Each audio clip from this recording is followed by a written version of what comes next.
in the early hours of August 8th, 1963. Train driver Jack Mills slowed down at a red signal, thinking it was routine maintenance. What happened next became one of Britain's most shocking crimes, a heist so bold it's still talked about today. This wasn't Hollywood. This wasn't make-believe. This was a real crime that embarrassed Scotland Yard, captivated a nation, and turned ordinary criminals into legends. For over 60 years, people have asked, how did they pull it off? And more importantly, did they really get away with it? August 8th, 1963, 3:03 a.m.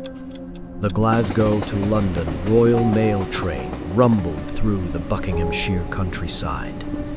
On board, 72 postal workers and over £2.6 million in cash, about £50 million in today's money, being transported to London banks.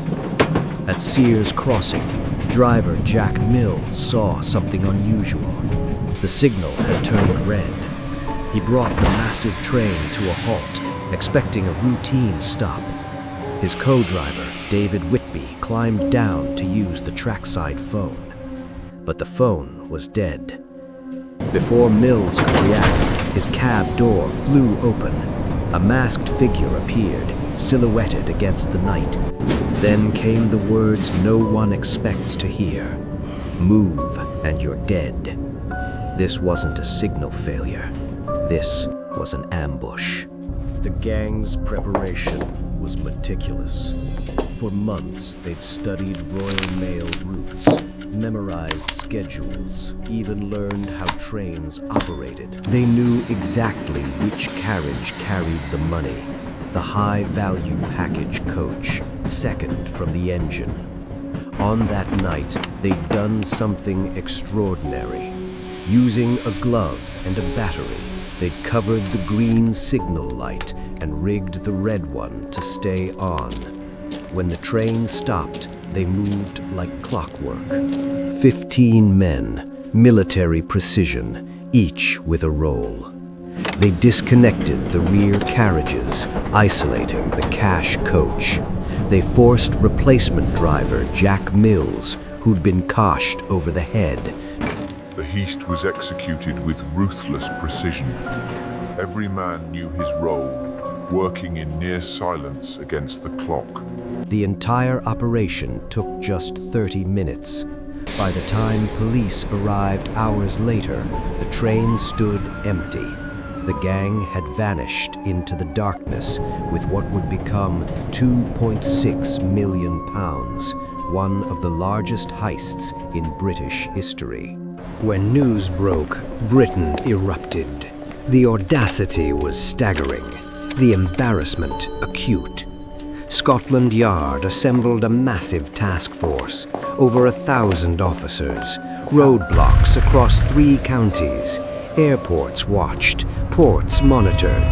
Detective Superintendent Malcolm Futrell led the investigation, one of the largest manhunts Britain had ever seen. The public was gripped.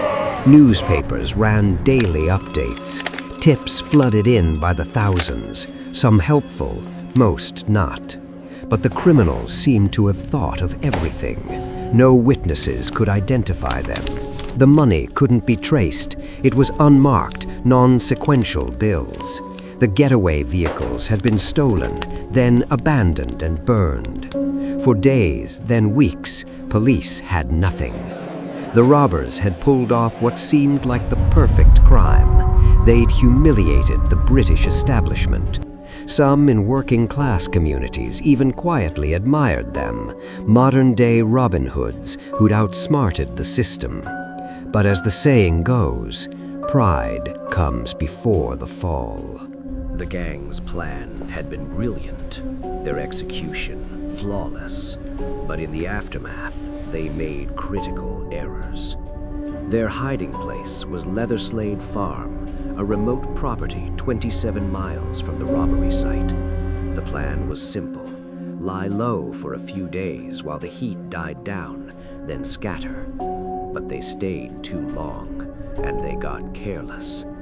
5 days after the robbery, a farmhand noticed unusual activity. He contacted police.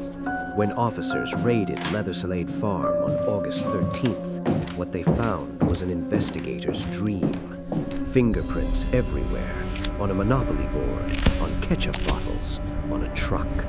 The gang had planned to burn the farm down before leaving, destroying all evidence, but they never did. Personal items were left behind, paint used to disguise vehicles, even some of the money. The forensic evidence was overwhelming. Within weeks, police had names. Within months, they had suspects. The perfect crime was unraveling, piece by piece, because of one simple truth. They'd gotten comfortable. The arrests came swiftly. Roger Caudry, caught with £141,000 hidden in a caravan. Charlie Wilson, Buster Edwards, Bruce Reynolds, the mastermind.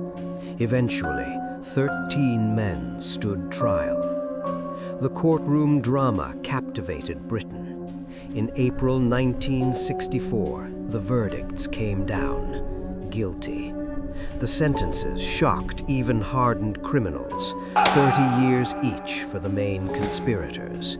The judge called it a crime against society. But prison couldn't hold them all. Charlie Wilson escaped in 1964. Ronnie Biggs, who'd helped recruit the replacement train driver, broke out in 1965, eventually fleeing to Brazil, where he lived openly for decades, taunting British authorities. Some served their time and stayed quiet. Others wrote memoirs, gave interviews, became celebrities of sorts. Yet, despite the convictions, something nagged at investigators. The math didn't add up. Of the 2.6 million stolen, only around 400,000 was ever recovered. Where was the rest? Even today, over 60 years later, mysteries remain. Some of the money was spent on houses, cars, lavish lifestyles.